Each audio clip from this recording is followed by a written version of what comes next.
Hello, good morning children. In this video I am going to explain class 8 history 4th chapter tribals, Dikus and the vision of a golden age. Yesterday a little part I have explained. In that I have explained about the Jhum cultivators, that means shifting cultivation, how they have cleared up some land and done agriculture, and after harvesting the crop going to other places. And the second type of people were hunters and gatherers. Here hunters and gatherers means, here hunters, a group of people will go for hunting. Whatever they killed the animals, the flesh they will be distribute among themselves. And gatherers means some people they collect fruits and roots in the forest. And afterwards what they have done and what more other things they have done, these hunters and gatherers, let's see.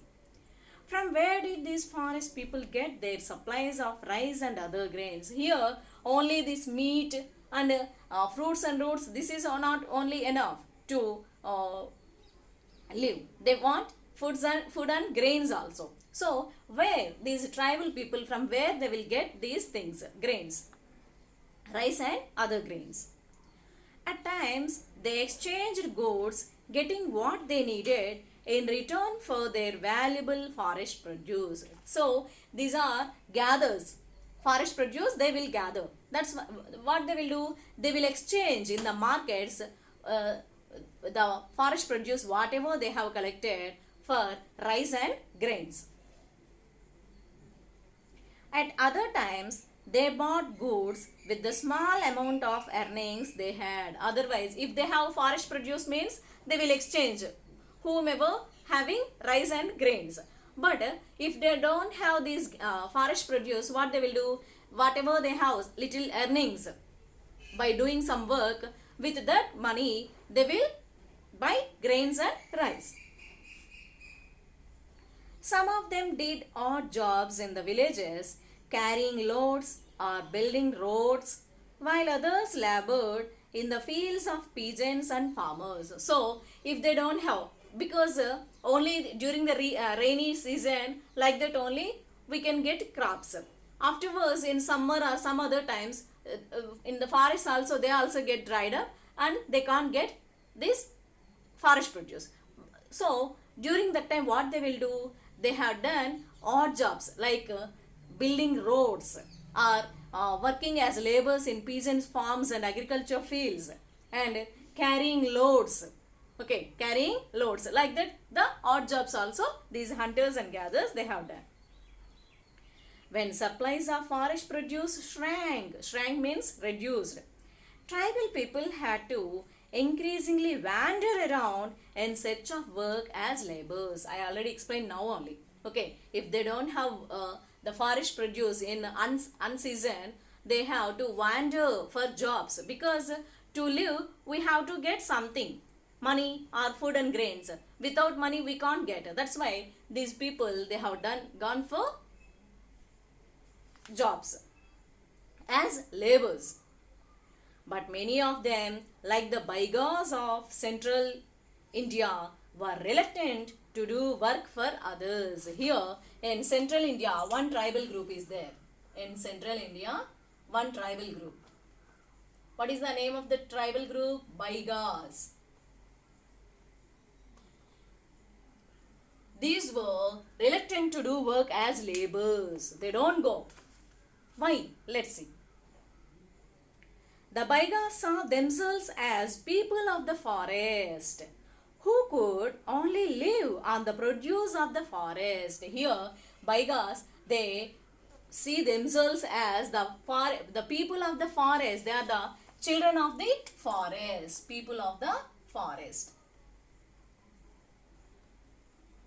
They could live only on the forest produce only. People of the forest, and only live on the produce of the forest. It was below the dignity of a Baiga to become a laborer. So, to work for others, they feel that it is the below of dignity. Which tribal group feels this? Baigas. Okay. So, from where do they live? In central India. Central India, Baigas, they see themselves as people of the forest and they live on the produce of the forest only. And working as labor, they feel that the below of their dignity. Okay.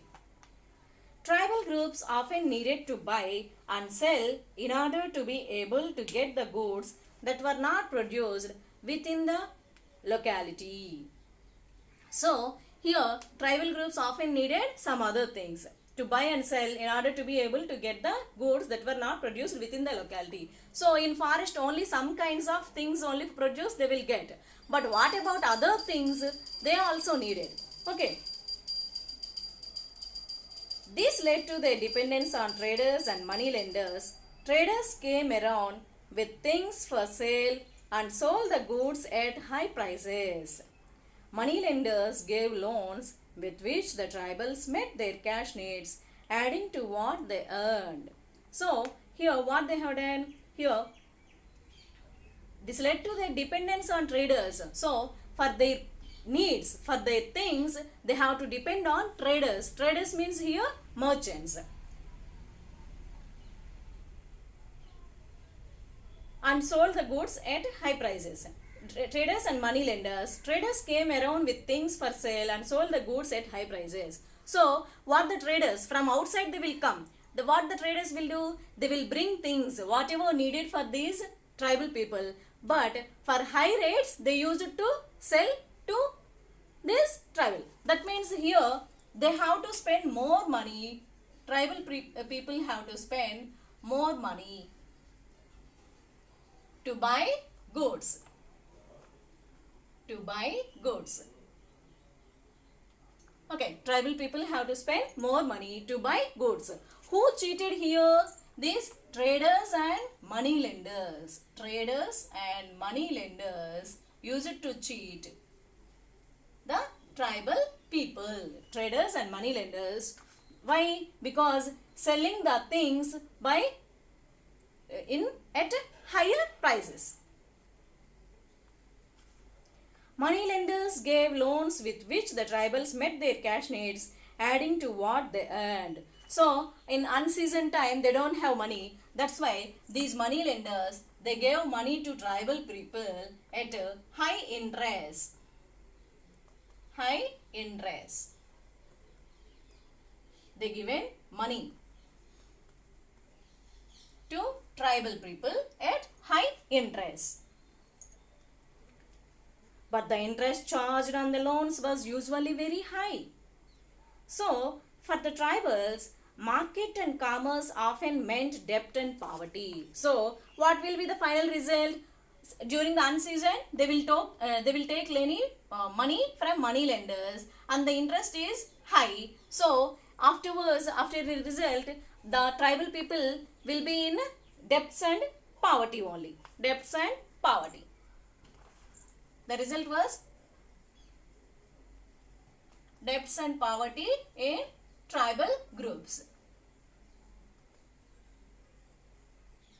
There was no income and at the same time no development in tribal groups. Here, who were the two persons cheating and looting these tribal people? Traders and money lenders.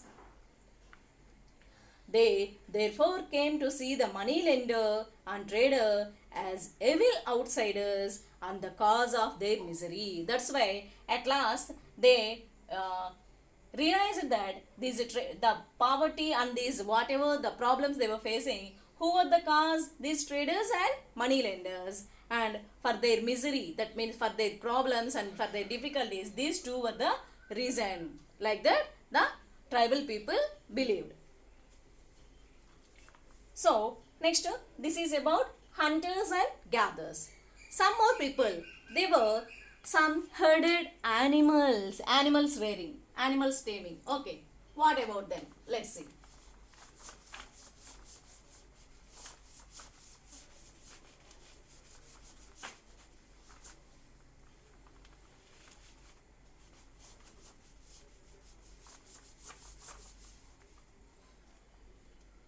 Some herded animals. So here, third category people. Animals taming. Here category means types of working, not their grade. Okay, you have to keep it. Many tribal groups lived by herding and rearing animals. They were pastoralists too, moved with their herds of cattle or sheep according to the seasons. During seasons will change. So wherever grass or greenery is available, they will take their animals to those places. That's why they were called as pastoralists. Okay, what was the name? Pastoralists.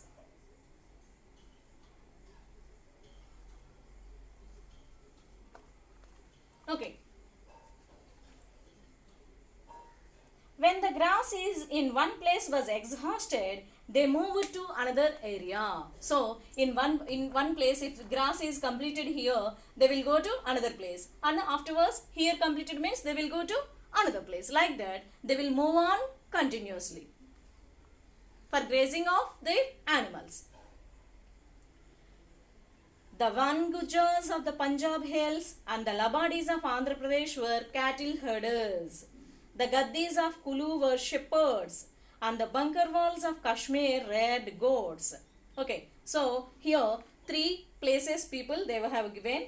The Vangujas of the Punjab hills.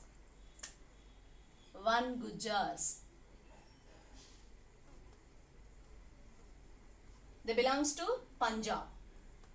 Okay, and Labadis, we usually call them as Lambadis. Okay, Lambadis of Andhra Pradesh.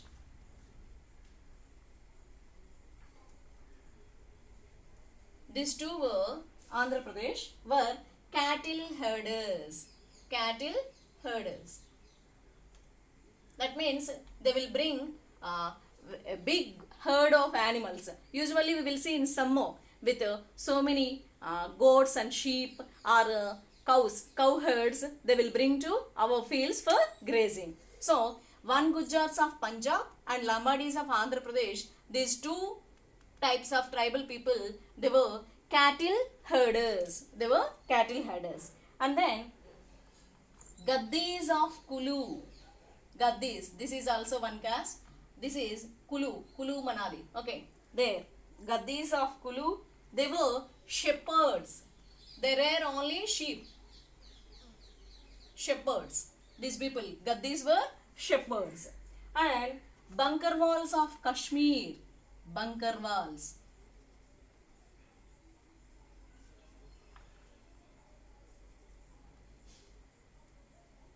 Bunkerwals of Kashmir, and they also they reared goats. Okay. Vangujas of Punjab, Lambadis of Andhra Pradesh, they were cattle herders.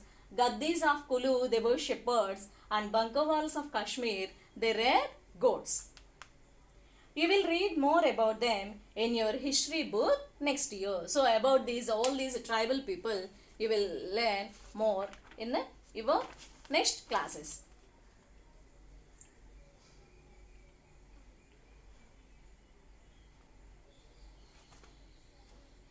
Next, some took to settled cultivation. So here, this is fourth category, herded animals, third category, and some of them were they have taken settled cultivation.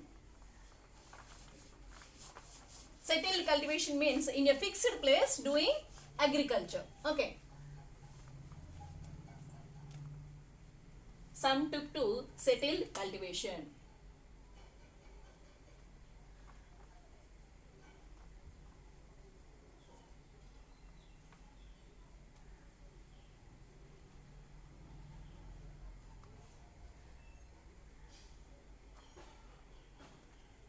Okay, how they have done this cultivation, let's see.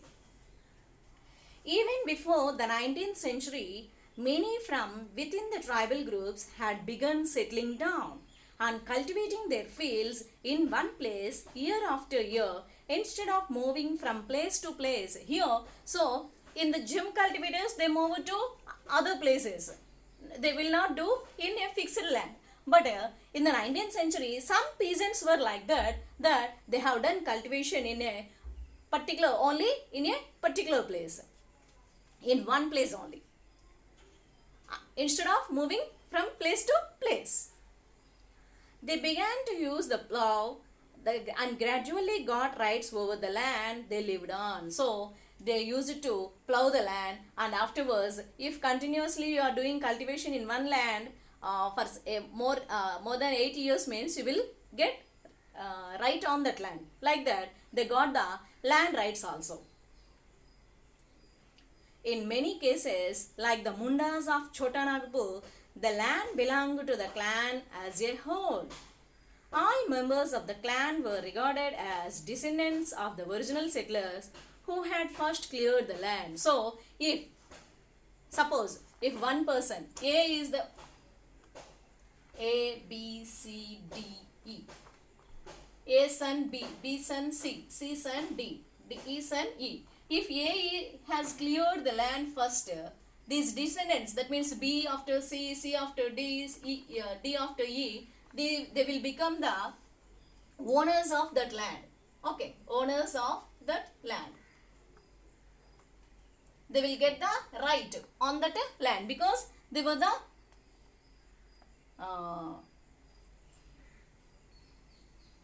descendants of this A. Okay, that's why. Therefore, all of them had rights on the land. Very often, some people within the clan acquired more power than others. Some became chiefs and others followers. Here, a clan will be there. Okay. Clan have more rights on the group. This is only in the tribal group of Mundas.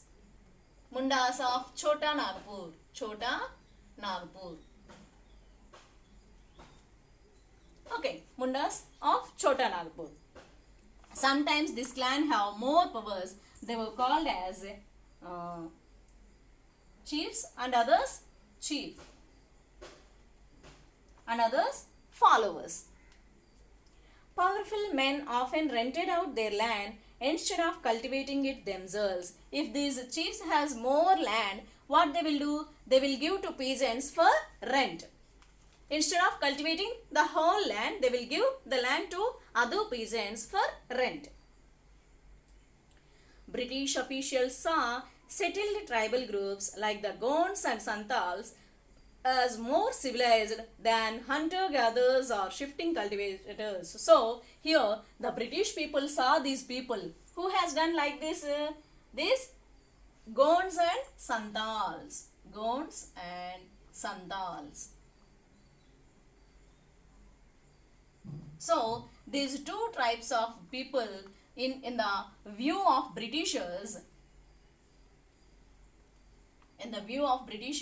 these two types of people, tribal groups were civilized tribals.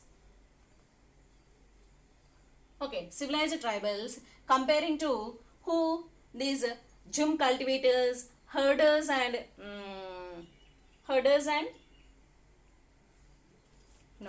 settled hunters and gatherers and herders, like that. Comparing to all those, these Gonds and Santals who has done settled cultivation, in the view of Britishers, they were civilized tribals. Why? Because you will see. You will learn next. Those who lived in the forest were considered to be wild and savage. They needed to be settled and civilized. Why? These Britishers, why they have to make a view on these people, tribal people, why they have said these settled cultivators as civilized tribals? What was the reason behind this? You will learn in the next video. Till now, I hope you understood, children.